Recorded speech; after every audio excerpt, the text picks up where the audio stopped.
مسئلہ نمبر 3، قربانی کا حکم کیا ہے؟ حکم سمجھتے ہیں؟ مطلب اس کا اسٹیٹس کیا ہے؟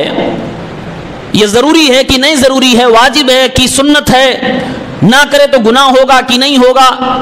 اس مسئلے کا جواب اس مسئلے میں آئے گا۔ سب سے پہلے جان لیجئے، لوگ دو طرح کے ہیں، ایک صاحب حیثیت اور ایک وہ لوگ جن کے پاس حیثیت نہیں ہے۔ حیثیت کتنی؟ ایک بڑے جانور میں حصہ بھی نہیں لے سکتا، اتنی بھی حیثیت نہیں ہے۔ ایک بکری، دانت والی بکری، میں بکرا نہیں کہہ رہا ہوں، بکری 8-10 ہزار روپے کی آ جائے گی، زیادہ سے زیادہ 11-12 کی، میرے خیال سے 10 میں آ جائے گی، 8 میں بھی مل جائے گی۔ دانت والی پٹھیا بکری 8-10 ہزار میں آج کے ریٹ میں مل جائے گی، اتنی بھی کسی کی حیثیت نہیں ہے۔ تو ایسے آدمی پر علماء کے اجماع اور اتفاق کے ساتھ قربانی فرض نہیں ہے، واجب نہیں ہے۔ وہ اتنا غریب ہے کہ 8-10 ہزار وہ ایک سال میں بھی نہیں اکٹھا کر سکتا کہ وہ سال میں ایک بار قربانی کر لے۔ لیکن وہ شخص جس کے پاس حیثیت ہے، اس کے لیے کیا ہے؟ کیا اس کو بھی اختیار ہے کہ کرنا چاہے تو کرے اور نہیں کرنا چاہتا تو نہ کرے؟ ایسا کچھ مسئلہ ہے؟ تو اس مسئلے میں علماء کے دو اقوال ہیں۔ جمہور کا موقف ہے سنت مؤکدہ، لیکن امام ابو حنیفہ رحمۃ اللہ علیہ کا موقف ہے کہ یہ واجب ہے۔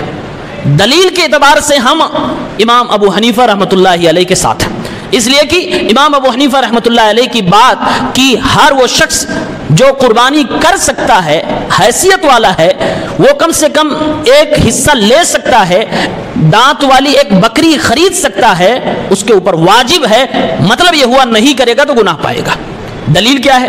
دلیل نمبر 1، اللہ نے قرآن میں کہا فَصَلِّ لِرَبِّكَ وَانْحَرْ، اللہ کے لیے نماز پڑھو اور اللہ کے لیے قربانی کرو، یعنی کہ اللہ کا حکم ہے، اور حکم ہے تو واجب ہے۔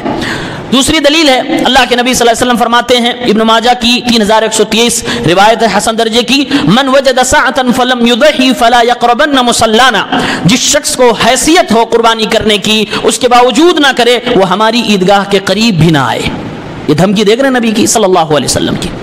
اللہ کے نبی صلی اللہ علیہ وسلم فرما رہے عیدگاہ کے قریب نہ بھٹکو۔ اگر تمہاری حیثیت تھی قربانی کرنے کی اور تم نے ادھر ادھر کے دائیں بائیں مار کے قربانی نہیں کی، نبی فرما رہے ہیں کہ عیدگاہ کے قریب مت آنا۔ یہ نبی پاک صلی اللہ علیہ وسلم کی دھمکی اور یہ اللہ کے نبی کا اسلوب بتلا رہا ہے کہ اگر حیثیت ہے تو واجب ہے۔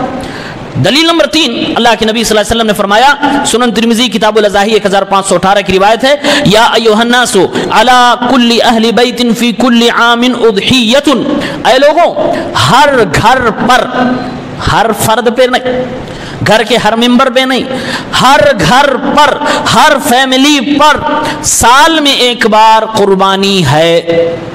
یہ اللہ کے نبی صلی اللہ علیہ وسلم کا حکم۔ اس سے بھی پتہ چل رہا ہے کہ ضروری ہے اگر آپ کو حیثیت۔ دلیل نمبر 4، اللہ کے نبی صلی اللہ علیہ وسلم نے فرمایا، صحیح بخاری کی 5562 نمبر کی روایت ہے، من ذبح قبل ان يصلي فليعد مكانها اخرى ومن لم يذبح فليذبح، عید کے دن کوئی شخص عید کی نماز سے پہلے ہی قربانی کر دیا، اب تو جانور جو تھا بیچارے کا ذبح کر دیا، اب عید کی نماز ختم ہو گئی، اس کے بعد یہ کیا کرے؟ اگر حیثیت والا ہے اسی کی بات ہو رہی ہے۔ اللہ کے نبی صلی اللہ علیہ وسلم فرما رہے ہیں اس کے لیے واجب ہے، فرض ہے کہ دوسرا جانور لے کے آئے اور وہ دوبارہ ذبح کرے، کیونکہ پہلے والی قربانی نہیں مانی گئی۔ اور اللہ کے نبی فرما رہے وَمَن لَمْ يَذْبَحْ فَلْيَذْبَحْ، اور جس نے ابھی تک قربانی نہیں کی تھی اب نماز کے بعد وہ قربانی کر لے۔ آپ ذرا دیکھیں، اگر قربانی ضروری نہ ہوتی صاحب حیثیت کے لیے تو اللہ کے نبی یہ نہ کہتے کہ جو پہلے تم نے کیا تھا وہ نہیں مانی گئی، اب دوبارہ خریدو اور لے کے آؤ قربانی کرو۔ اس کا مطلب یہ کہ ضروری ہے۔ اسی لیے امام ابو حنیفہ رحمۃ اللہ علیہ کا جو موقف ہے کہ قربانی راجح قول کے مطابق واجب ہے، فرض ہے، ہم اسی قول کو راجح سمجھتے ہیں۔ تو یہ دلیلیں اس بات کی طرف اشارہ کرتی ہیں کہ قربانی واجب ہے صاحب حیثیت پر۔ ہاں البتہ جو صاحب حیثیت نہیں ہے، جس کے بارے میں نے شروع سے کہا، اس کے اوپر واجب نہیں ہے۔